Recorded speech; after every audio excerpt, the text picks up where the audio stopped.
Estamos considerando algunas de las señales de los tiempos, algunas de las señales significativas que precederán la segunda venida de Cristo a la tierra. Ahora, tenga en mente el hecho de que la Iglesia, me refiero a los que somos verdaderamente salvos, aquellos que hemos nacido de nuevo, no estamos esperando señales, estamos esperando al Salvador. Todas las señales son señales para la tribulación. Durante el período de la tribulación, muchas personas serán salvas, y los creyentes en ese tiempo sabrán cuándo regresará el Señor Jesucristo a la tierra para establecer su reino milenial. Así que las señales están relacionadas con los creyentes durante el período de la tribulación.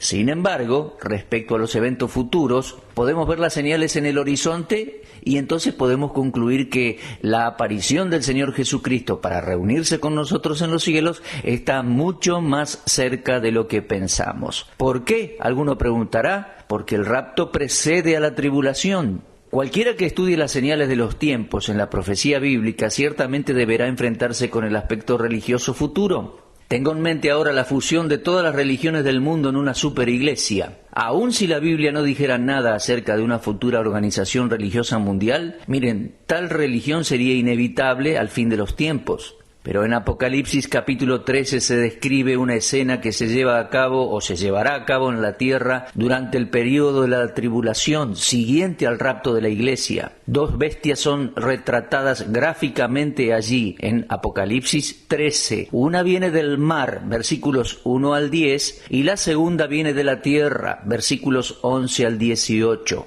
Ahora, estos no son animales, como puede sugerir el término bestia. En realidad, estas criaturas vivientes son hombres dirigidos por demonios. Se llaman bestias debido a la crueldad de su comportamiento. Estos dos hombres representan dos grandes movimientos. El primero representa a una federación mundial de naciones con propósitos políticos y la segunda bestia representa a una federación mundial de iglesias con propósitos religiosos. Observe cómo el tema general de Apocalipsis 13 se relaciona con la adoración. Si usted lee los versículos 4, 8, 12 y 15, usted observará en cada uno de ellos la palabra adoración. Es que durante la tribulación los hombres estarán adorando a Satanás. En el versículo 4 leemos, y adoraron al dragón que había dado autoridad a la bestia. El dragón es aquella serpiente antigua que se llama Diablo y Satanás, el cual engaña al mundo entero, leemos en Apocalipsis 12:9.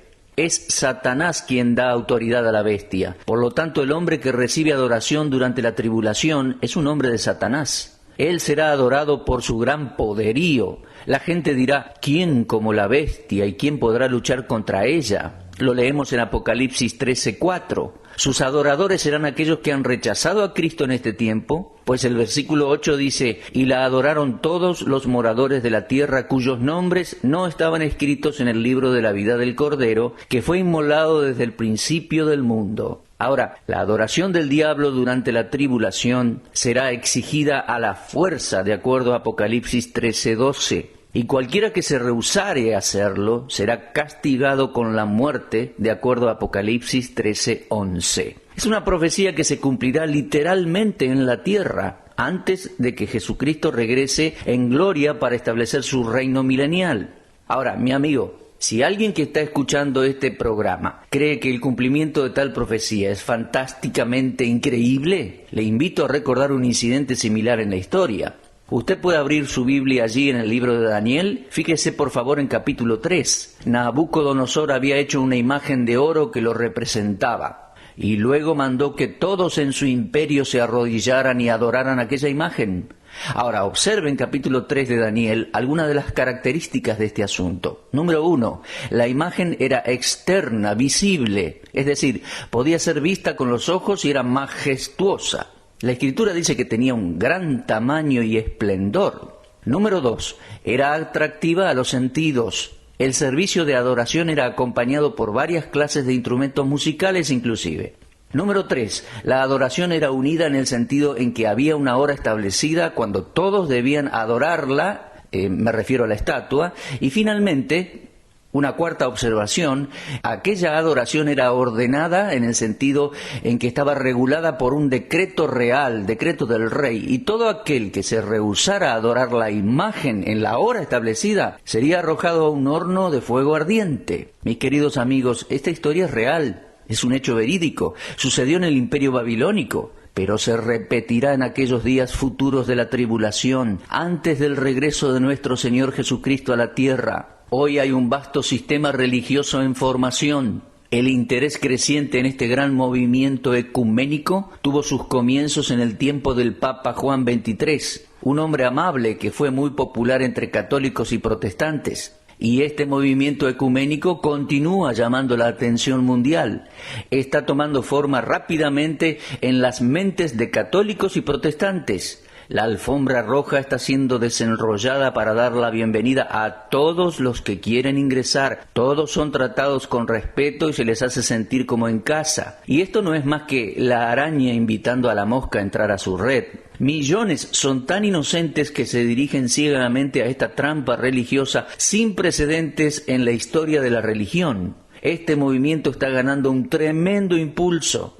Es difícil creer que aún Rusia, por ejemplo, envíe sus representantes al Vaticano. Millones de personas en la tierra vivirán para ver un pacto entre el mundo entero, el romanismo y este gran movimiento ecuménico. Será un pacto temporal, por supuesto, pero sin embargo uno muy real y muy significativo.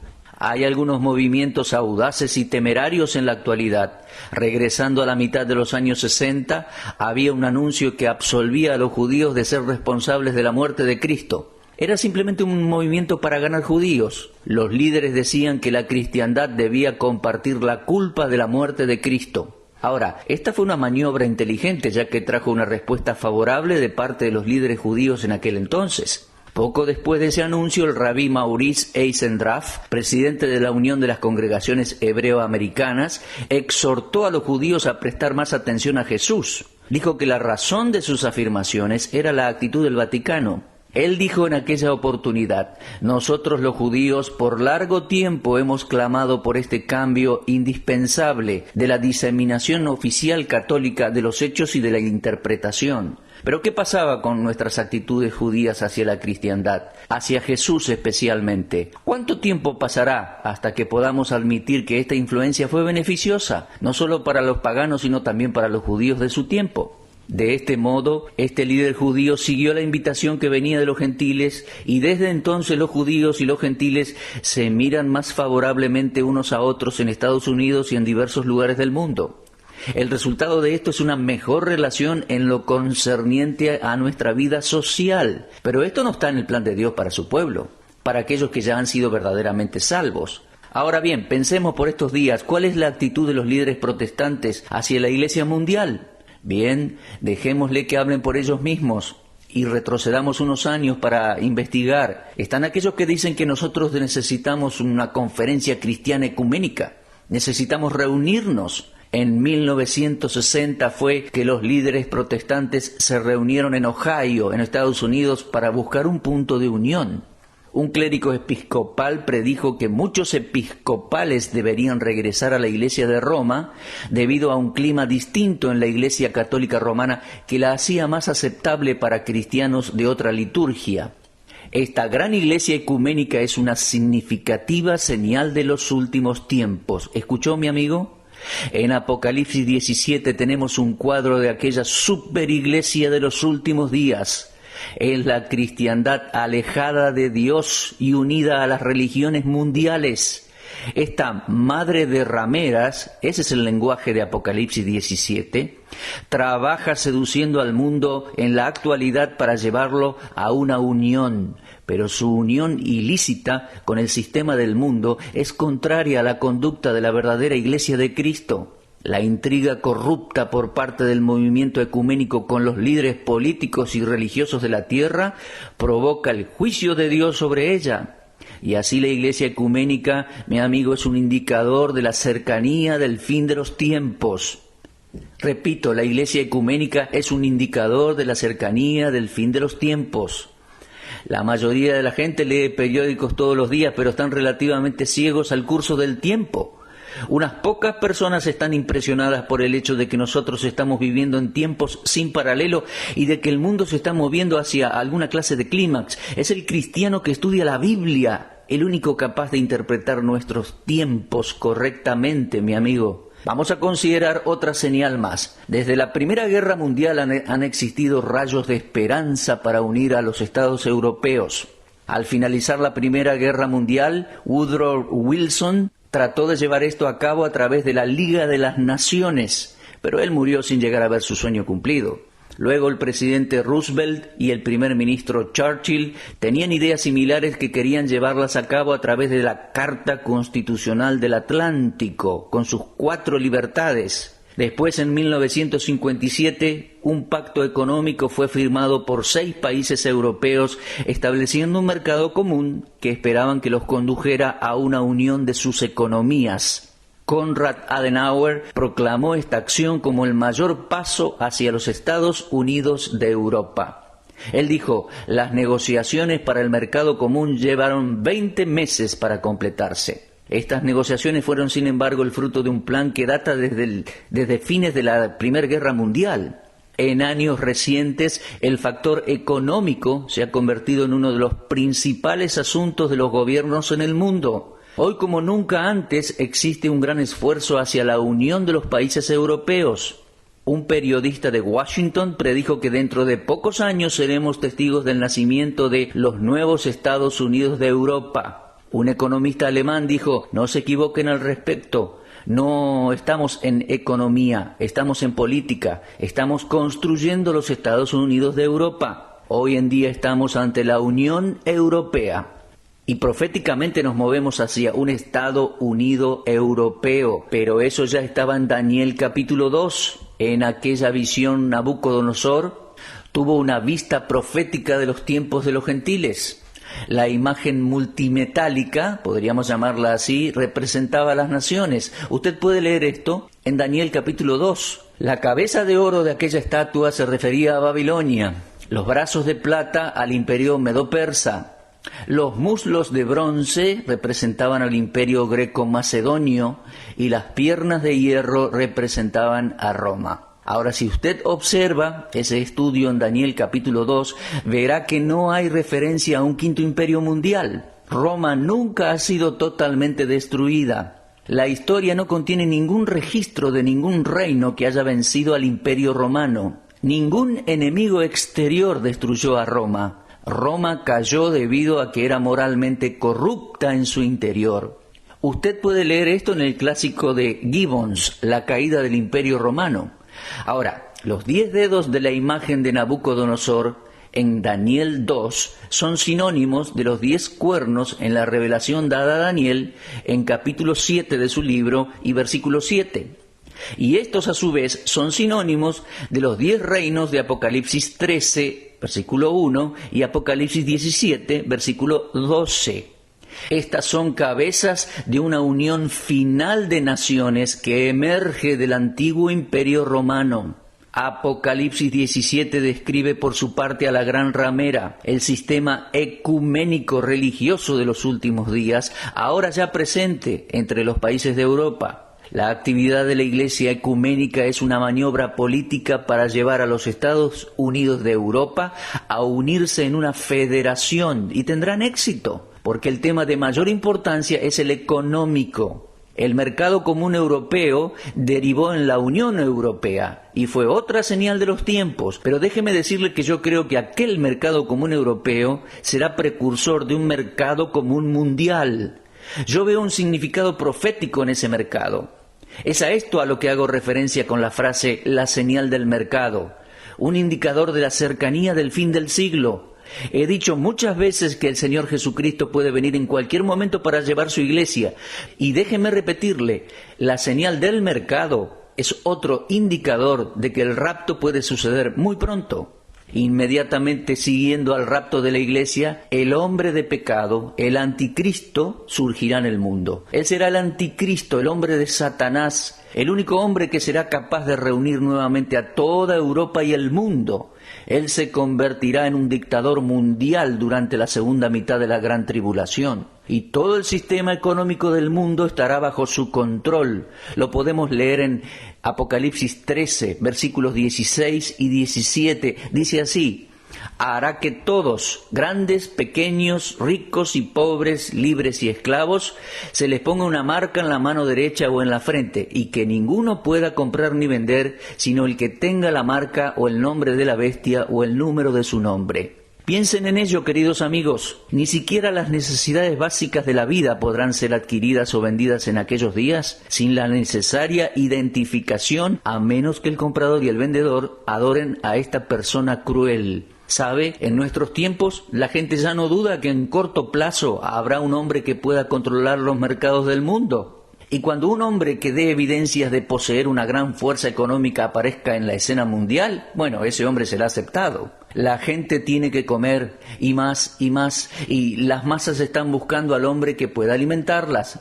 La gente tiene que viajar y hay escasez de gasolina, se encarece el petróleo y más la gente buscará al hombre que pueda prometerles el combustible necesario para viajar.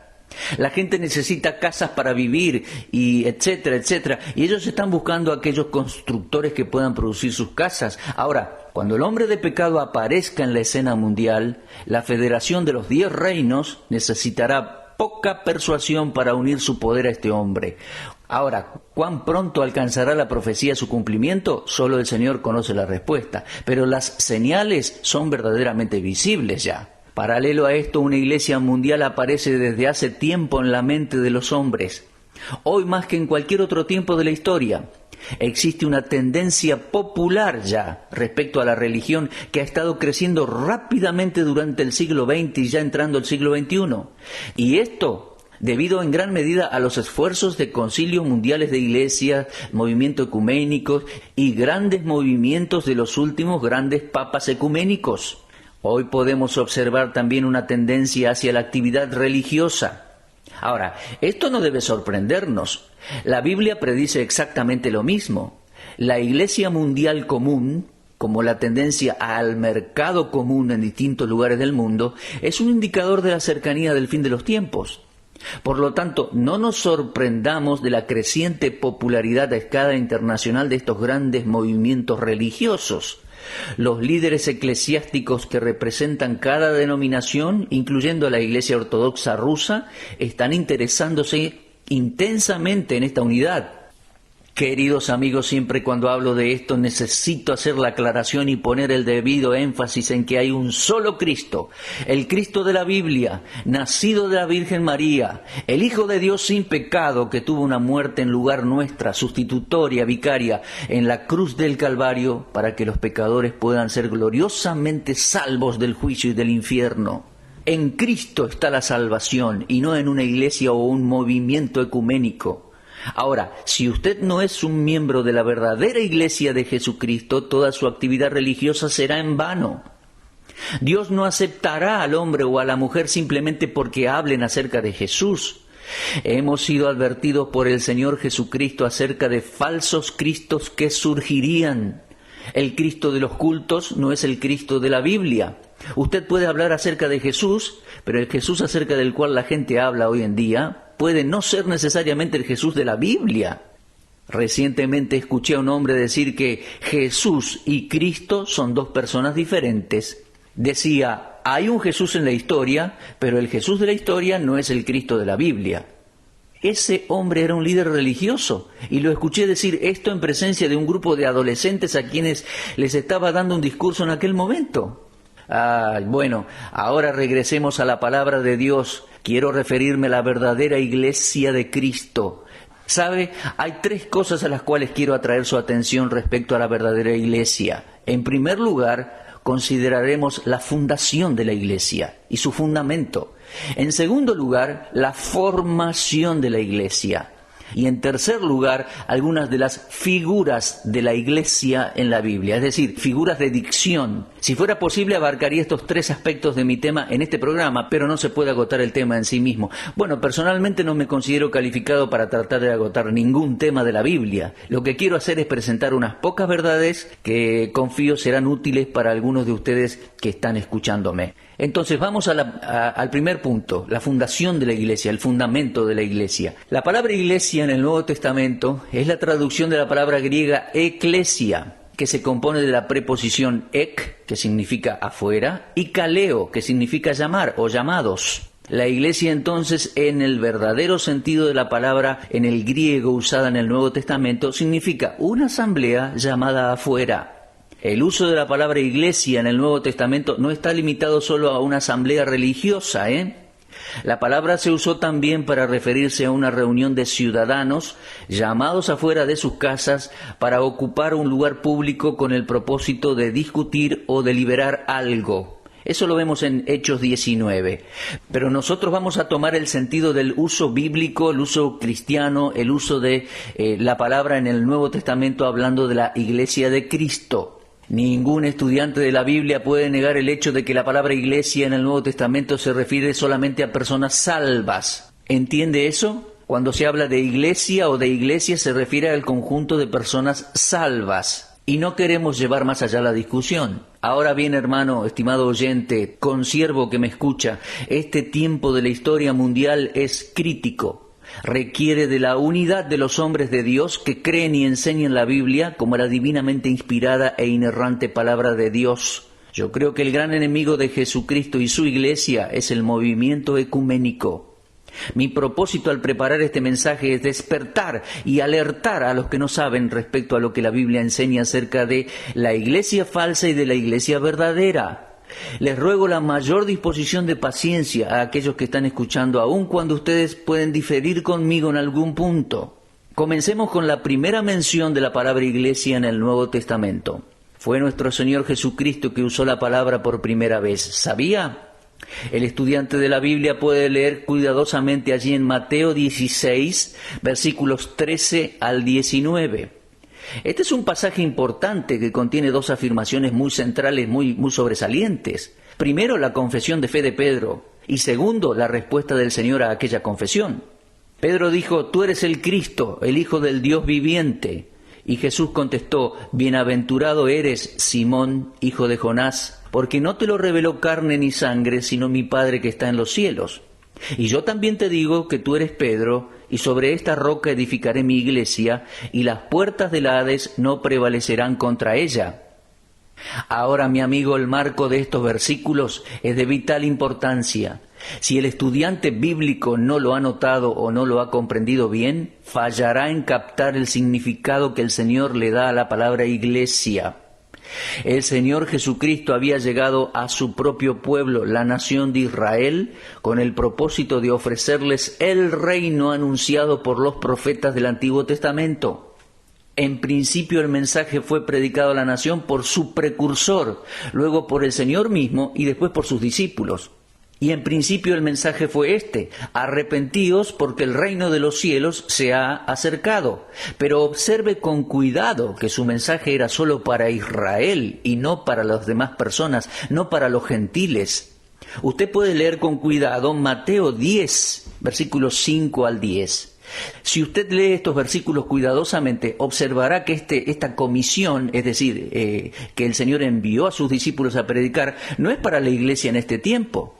Él dijo en aquel momento: «Por camino de gentiles no vayáis, sino id antes a las ovejas perdidas de la casa de Israel».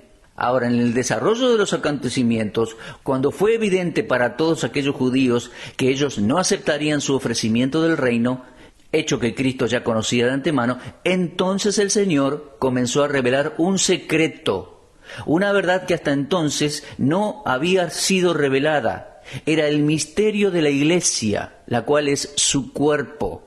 Podemos volver allí a Mateo 16 y inmediatamente el Señor va a hablar de su crucifixión. Sí, porque su rechazo por parte de los judíos fue seguido por su crucifixión y Él todavía hoy es el rey rechazado por su nación, todavía hoy. Pero hasta que Él regrese a la tierra para establecer su reino, Él está llamando a todas las personas de todas las naciones del mundo a una nueva asamblea, a una nueva compañía, un nuevo pueblo que Él denomina su iglesia. Estamos considerando a la única iglesia verdadera. Por favor, leamos juntos Mateo capítulo 16, comenzando con el versículo 13. En este remarcable pasaje, el Señor Jesucristo hace algunas declaraciones referentes a la confesión de Simón Pedro y referidas al Señor. Dice en el versículo 16... En realidad Pedro dijo, tú eres el Cristo, el Hijo del Dios viviente. Y ante este testimonio Jesús respondió, bienaventurado eres Simón, hijo de Jonás, porque no te lo reveló carne ni sangre, sino mi Padre que está en los cielos.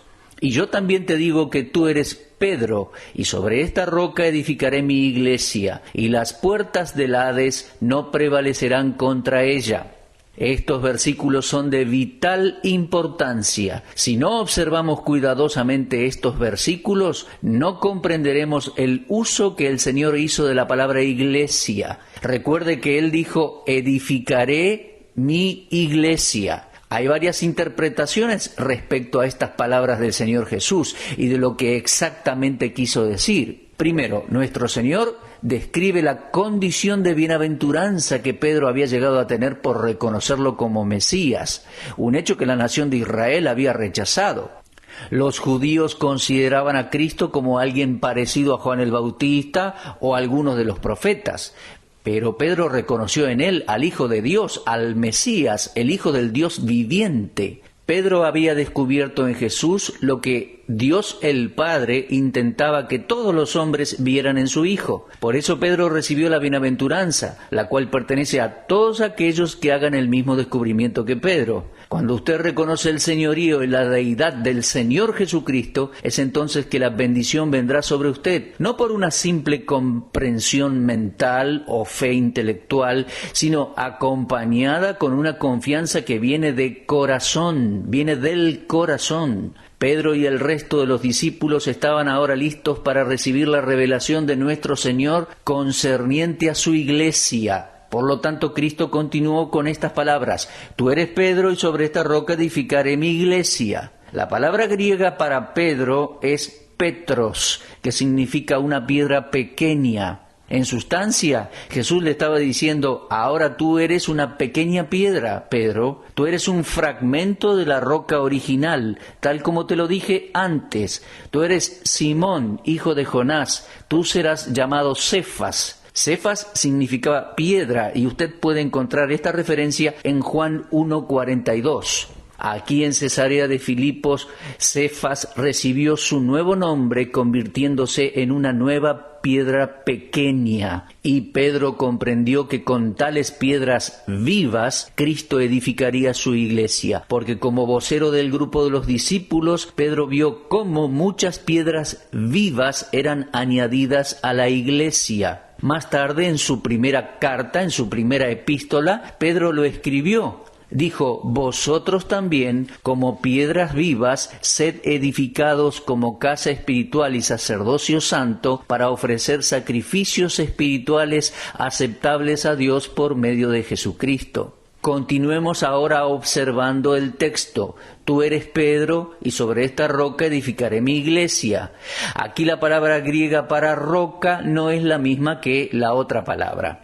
Aquí es Petra, que significa roca grande, algo más sustancial que una pequeña roca. Cristo le estaba diciendo a Pedro, Pedro, tú eres una pequeña roca, pero sobre esta roca grande edificaré mi iglesia. El doctor Dehaene, con quien tuve una rica amistad por muchos años, observó una característica en el versículo. Él decía, antes de la palabra Petra o piedra grande, el artículo definido se usa indicando que hay una sola piedra grande.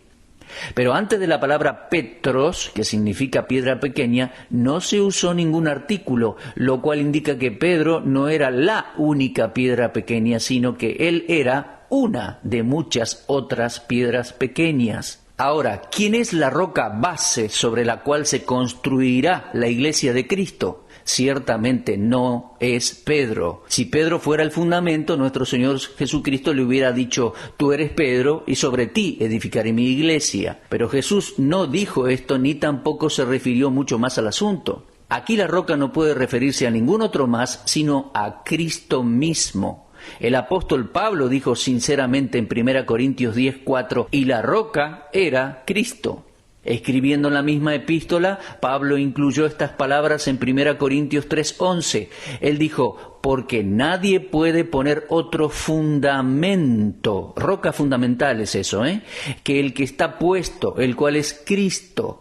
Pedro nunca dijo que él era la roca sobre la cual se construiría la iglesia. Y más aún, este mismo apóstol escribió exactamente lo que el Espíritu Santo le dijo que escribiera en su primera carta. Obsérvelo, por favor. Primera de Pedro, capítulo 2, comenzando con el versículo 6, dice: por lo cual también contiene la Escritura: he aquí pongo en Sión la piedra principal del ángulo, escogida y preciosa, y el que creyere en ella no será avergonzado.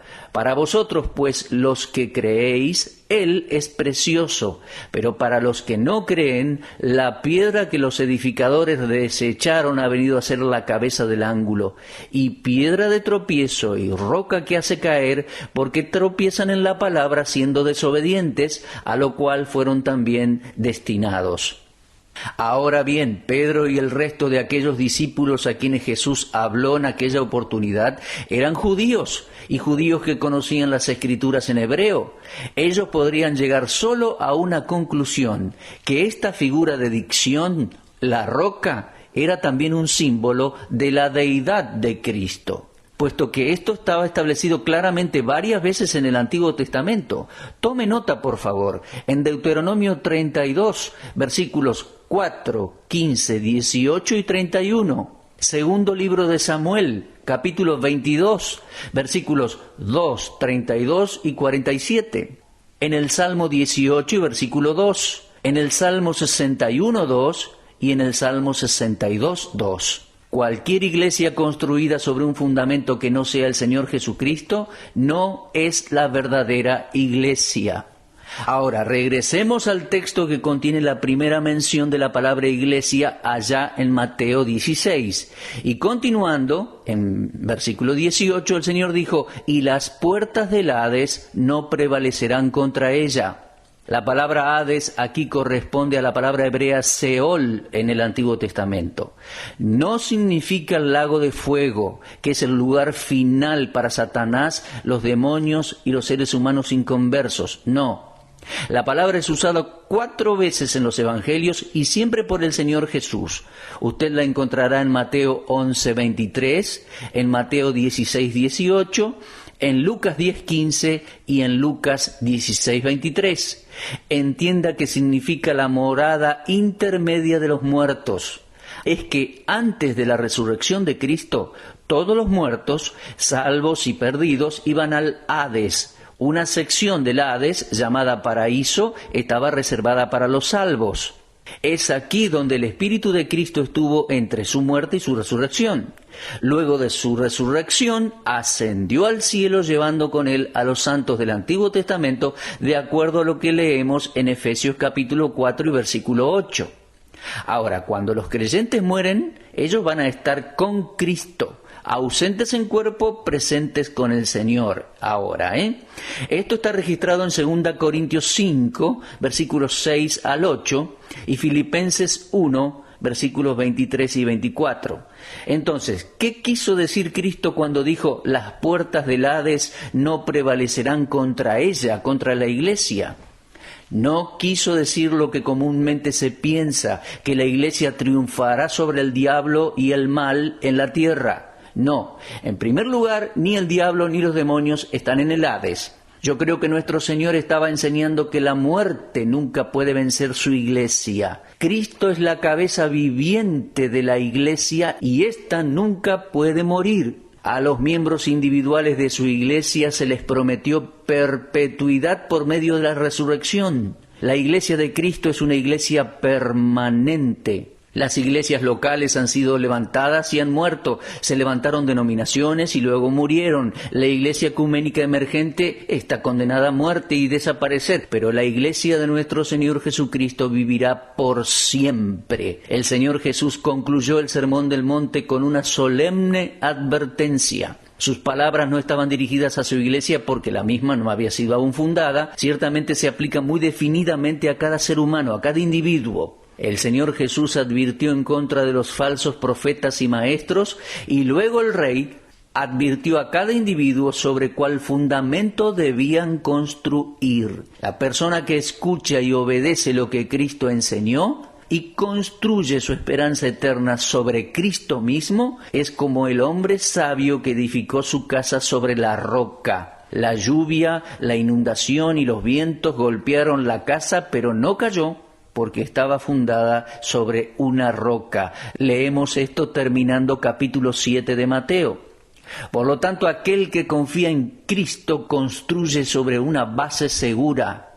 Romanos 9:33 dice: «He aquí pongo en Sión piedra de tropiezo y roca de caída, y el que creyere en él no será avergonzado».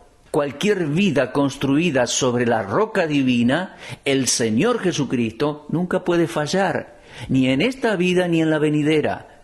Ahora, regresando a la afirmación de nuestro Señor, Él concluyó diciendo que aquellos que escuchaban su palabra, pero rehusaban obedecer, eran como el hombre necio que construyó su casa sobre la arena. Vinieron los ríos y los vientos y golpearon la casa, la cual cayó, y grande fue la ruina de aquel hombre. Construir la esperanza de una persona sobre otra persona o sistema religioso, mi amigo, resultará en desastre, tanto en esta vida como en la venidera. Les decía, puede usted leer esto en Mateo capítulo 7, versículos 21 al 27.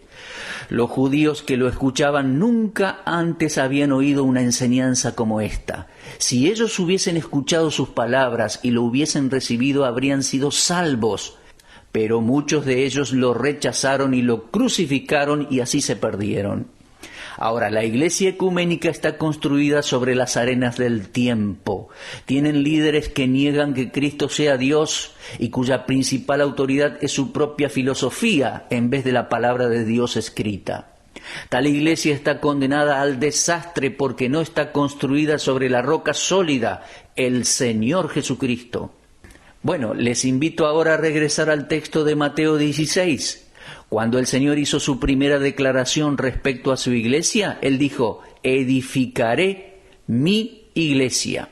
Él hizo algo más. Primero se presentó a sí mismo ante Israel como su Mesías Rey, pero cuando Israel lo rechazó, fue entonces que Él introdujo su plan para edificar su iglesia. Sus palabras expresaron con claridad sus intenciones de tener una iglesia y que Él iba a ser su dueño y su fundador. Cuando Él hizo saber esto a Pedro y a los otros discípulos, la iglesia todavía estaba en el futuro. Era un plan para el futuro. En esa declaración, Él utilizó el verbo en tiempo futuro: edificaré. Y aquí nosotros debemos distinguir claramente entre la iglesia e Israel y entre la iglesia y el reino. Mi amigo, escuche esto por favor bien claro. La iglesia no es Israel, ni tampoco Israel es parte de la iglesia. Y además, le digo, tampoco la iglesia es el reino. Dios está edificando la iglesia en el presente, pero el establecimiento de su reino es futuro. Y no se manifestará sobre la tierra hasta que la iglesia haya sido completada y llevada al cielo en el arrebatamiento para estar con su Señor. Ahora, hay una pregunta que surge en forma natural, que si cuando Jesús hizo esa declaración a Pedro y sus discípulos la iglesia pertenecía al futuro, entonces, ¿cuándo comenzó la iglesia? Bueno, examinemos primero lo siguiente. El Nuevo Testamento no es una continuación ni una consecuencia de Israel, y por lo tanto no existe la iglesia en el Antiguo Testamento. Y como la iglesia no había sido formada aún cuando Cristo estaba en la tierra, entonces el nacimiento de la iglesia tuvo que tener lugar en una fecha posterior. Ahora, mantengamos en mente, ¿cuándo comenzó la Iglesia? Primero que todo, permítame aclararle que la muerte de Cristo era necesaria antes que la Iglesia pudiera ser edificada. La Iglesia no pudo haber nacido antes que el Señor se entregara a sí mismo en sacrificio. La muerte de Cristo en el Calvario suplió la necesidad individual del pecador y aún hizo más que eso. Permítame dirigir su atención a una palabra que se encuentra en Efesios capítulo 2, comenzando con el versículo 13. Pablo allí escribe: «Pero ahora en Cristo Jesús, vosotros que en otro tiempo estabais lejos, habéis sido hechos cercanos por la sangre de Cristo, porque Él es nuestra paz, que de ambos pueblos hizo uno, derribando la pared intermedia de separación, aboliendo en su carne las enemistades, la ley de los mandamientos expresadas en ordenanzas, para crear en sí mismo de los dos un solo y nuevo hombre, haciendo la paz, y mediante la cruz reconciliar con Dios ambos en un solo cuerpo, matando en ella las enemistades». Efesios 2, 13 al 16. Si usted tiene su Biblia abierta en estos pasajes, quiero que observe algo en estos versículos. La palabra ambos en el versículo 14 y la palabra dos del versículo 15 tienen un uso significativo en el contexto. Las palabras ambos y dos se refieren a los judíos y a los gentiles. Se refieren a los creyentes judíos y a los creyentes gentiles. Es evidente en este pasaje de Efesios que la cruz no solo es simplemente la base de la paz con Dios del pecador que cree, sino también el fundamento sobre el cual descansa la Iglesia, la cual es el cuerpo de Cristo. Versículos 22 y 23 del capítulo 1 lo dice. Es el fundamento de un solo y nuevo hombre en el capítulo 2, versículo 15, y es la base para un solo cuerpo en el capítulo 2, versículo 16. Y un solo cuerpo y un solo nuevo hombre es esta nueva entidad formada por creyentes judíos y gentiles, la Iglesia. Ahora podemos ver, volviendo a Mateo 10, que la prohibición de Cristo a sus discípulos en cuanto a ir por el camino de los gentiles no fue por falta de amor de su parte hacia aquellos que no eran judíos. Es que en aquel tiempo, en Mateo 10, se predicaba el mensaje del reino. Y el mensaje del reino fue especialmente diseñado para Israel. Pero nuestro Señor tenía un propósito diferente para los gentiles, y este era la Iglesia, su Iglesia. La maravilla del amor y de la gracia de Cristo se observa en el hecho de que ningún creyente judío sería excluido de la Iglesia, aun cuando la nación de Israel le rechazara y le crucificara. En Efesios capítulo 3 aparece la palabra misterio, y el misterio en Efesios 3 no es que los gentiles serían salvos por la gracia de Dios o que un judío sería salvo por la gracia, sino que a través de la muerte de Cristo, tanto los creyentes judíos como los creyentes gentiles serían colocados sobre el mismo fundamento y fe, en Cristo, insertándolos juntos en esta nueva entidad, la Iglesia, la cual es el cuerpo de Cristo y sobre la cual Cristo mismo es la autoridad soberana.